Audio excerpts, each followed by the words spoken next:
What's going on, y'all? Today, just want to talk. No specific agenda. I just want to talk about the being. That simple, just being. It's amazing. I'm gonna speak for myself today. I'm gonna speak for myself. I got so caught up in being accepted that I would hold myself back in the efforts of being accepted.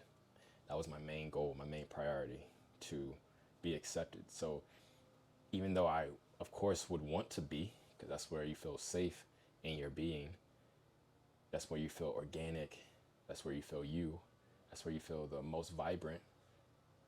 Even though I wanted to come from that place, I felt the need to stifle myself in order to be accepted. And that has come with years of turmoil, because even though, here's the crazy thing, even though I was accepted or thought I was accepted by my or whoever I wanted to be accepted by, it never lasted long term, or I was left empty. And you see it all too often. You see people who are influential, high status according to society, who aren't happy, but you look at them and you're like, man, you got everything. Like, you have everything. You have the acceptance. You have the money, things that people lose sleep over. You have all these things and you're still not happy? Yes, because at the end of the day, they're not living, they're not being. I was going to say they're not living from their being, but they're not being. They've stifled themselves. And the thing is, if we do it so much, it becomes our go-to. It becomes innate to deny, disconnect from our being in order to become something to be accepted. And there really is no payoff. There's no payoff. The payoff, I thought, was the acceptance, but that's really no payoff, because every day you're not you. What's the payoff? And it's like a plant with no root. Eventually, you stay disconnected long enough, you're gonna die. You're gonna shrivel up, because who you came here to be, who you are, you're not connected to that. You're not connected to your source. Your being is your source. Being is your source. Being is how you sustain. Being is how you grow, is how you're nourished, is how you get all your needs met. Being, connected to your being, your essence. Disconnecting from that in order to gain acceptance. And then I don't even want to go into, in this video, why we're wanting to gain acceptance from other broken individuals. This is a wake-up call for myself to stay connected to my being, whatever that means. Being, I can't tell you what that means for you. I can give you the characteristics, I can give you but I can't say this is a diamond. I can say it's hard, I can say it's clear, I can say it's valuable, I can give you the characteristics of what being is, but I can't say this is being. Being is being authentic. Being is staying home rather than going outside of yourself to gain something. It's giving yourself that which you look externally for. Validation, assurance. That's being whole. And it's really, being is a journey home. Being is a journey home. So we have where we are right now, and we have home. So many people in life say, you gotta get ahead, you gotta get ahead, you gotta get ahead, but you really get ahead by going back home. Because from your home, from your being, you do. We've learned do in order to become. I gotta do this in order to be. I gotta do. Even I used to teach, so we even teach the students, like, you gotta do this, you gotta do this, you gotta do this, and then you can become this. And it's like, that's why a lot of kids, I did some research, like 80% of students change their major at least once. Only like 20-something% of students who major in a degree actually work in that field. So it's like we have all these millions and millions and millions of college students going to school, majoring in a degree, changing their major, which is an average cost of like $20,000 more every time you change your major, because you've taken classes you don't need. Now you got to take additional classes. Now you're way more behind just to get out and go into a field that you didn't major in.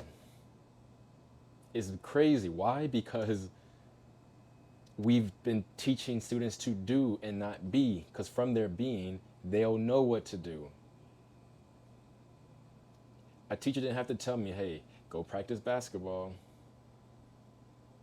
I went out because that's what I wanted to be. So I went and did I went out and did what I wanted to be. That's who I was, a basketball player. I'm a basketball player. This is what I do. You know, when people say, what do you do? And I used to joke about it. It's like in certain places you live, that's the first thing they ask you even before your name. Like, what do you do?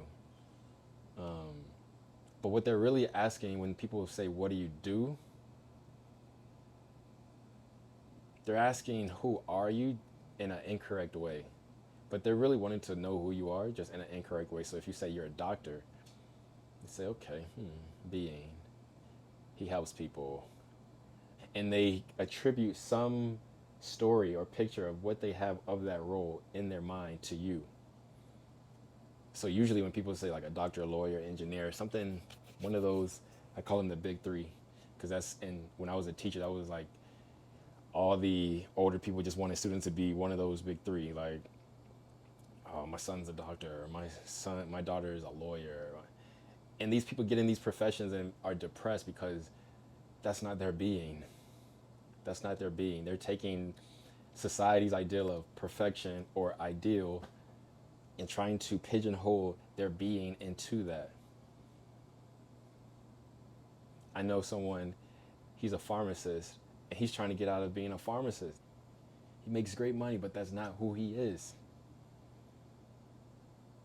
So when people ask, what do you do?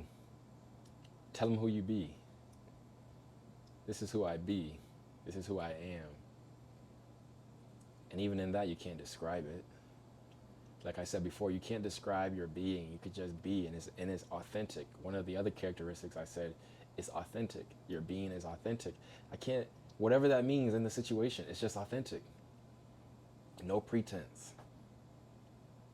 But why don't we do this? Because we're so conditioned. And it's not something to be negative or down on ourselves about. We were conditioned. We came with this software. We're like a phone that came with this software. Like, this is how we came out the box. Okay, I got this programming, I got this app. And now that we're of age, that we have an understanding, we're like, dang, that programming is old. It's self-sabotaging. It's limiting beliefs. But it's on my machine. So I keep going back to it even though I know it's not good for me. I talk about in the Bible, because we think everybody in the Bible is perfect. But Paul says the things I want to do, I can't do.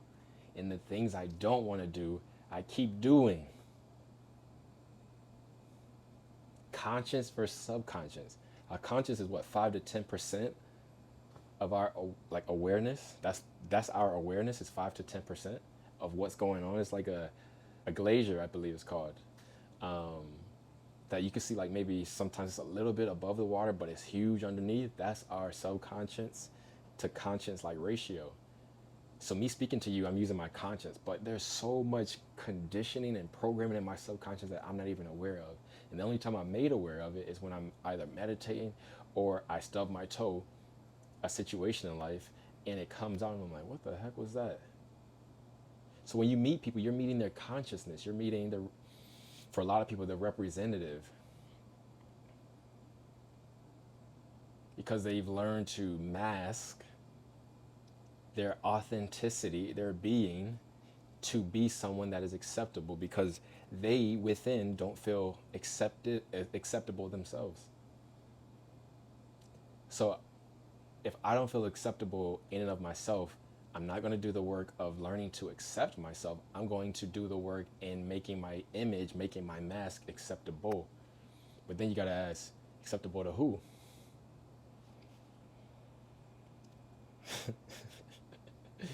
Whatever room you're in, whatever group you're a part of.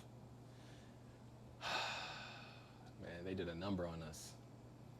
But we're here today, and we have a chance at being authentic. We have a chance at living from our being. And that's what this channel is all about. That's what it's all about. To be, to learn how to accept ourselves, to learn how to love ourselves, to reprogram our phone, our device with the new programming, to renew our mind. That's renewing of the mind. Is just new programming. New programming. It's not even, I don't even want to say it's a software update. And if it is a software update, it's an overhaul. So whatever comes up from our subconscious that we realize we don't like for myself, I'm hard on myself. I'm very, I don't want to say I experience being hard on myself. So now that's something I know that when it comes up, and it will come up, if I'm playing pickleball, if I'm learning I knew that I was hard on myself when I was learning new stuff, and I would get down on myself or I'd get frustrated. And then I had to just recently, I'm like, this is your first time. Like, you're losing what I understood is that the more I'm getting frustrated in this new time is the more I'm losing the experience of being a newbie. And it's so beautiful. Once I shifted my mindset, I saw it's so beautiful to be new at something. You can make mistakes. You're given more grace. It's like you can do dumb stuff, quote unquote.